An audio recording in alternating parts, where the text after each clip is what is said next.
आप ठीक चाहते हैं कि सनी कुमार का ऑडियो वीडियो सबसे पहले आप तक पहुंचे, तो चैनल को सब्सक्राइब करें और घंटे को दबाना ना भूलें। गाना अच्छा लगे तो सनी का चैनल सब्सक्राइब करें। ऐ दिल मत कर इतनी मोहब्बत किसी से, इश्क में मिला दर्द तू सह नहीं पाएगा।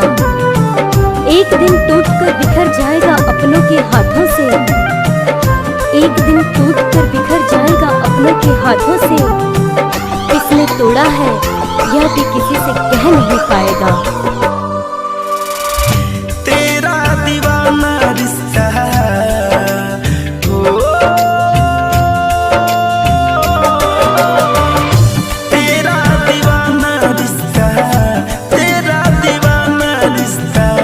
दुनिया से तोड़ लेगा।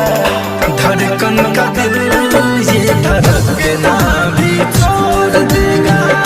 धड़कन का दिल ये धड़कना भी छोड़ देगा।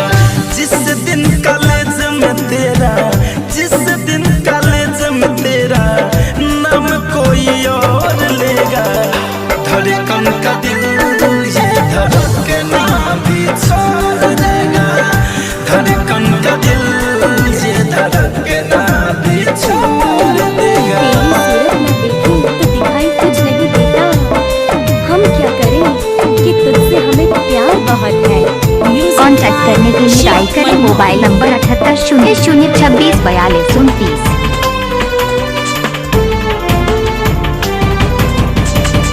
मेरे मन मंदिर की तू ही भगवान है। जान लो जान मेरी, तू ही तो मेरी जान है। मेरे मन मंदिर की तू ही भगवान है। जान लो जान मेरी, तू ही तो मेरी जान है। जान लो जान मेरी, तू ही तो मेरी जान है। चांद की चांदनी हो, चांद की चांदनी, चांद की चांदनी को बस ये चकोर लेगा। धड़कन का दिल ये धड़कना भी छोड़ देगा। धड़कन का दिल ये धड़कना भी छोड़ देगा।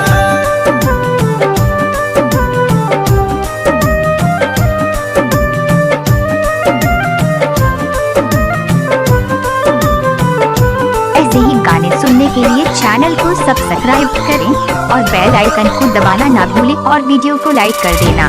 देखो अब हाल मेरा जीना दुश्वार है। तुझको ही ढूंढे अखियां हुआ जब से प्यार है।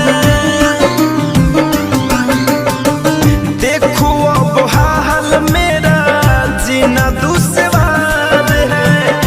तुझको ही ढूंढे अखियां हुआ जब से प्यार है। तुझको ही ढूंढे अखियां हुआ जब से प्यार है। काली घटा की हो, काली घटा की पहले, काली घटा की पहले बूंद सोनू मोर लेगा। धड़कन का दिल ये धड़कना भी छोड़ देगा।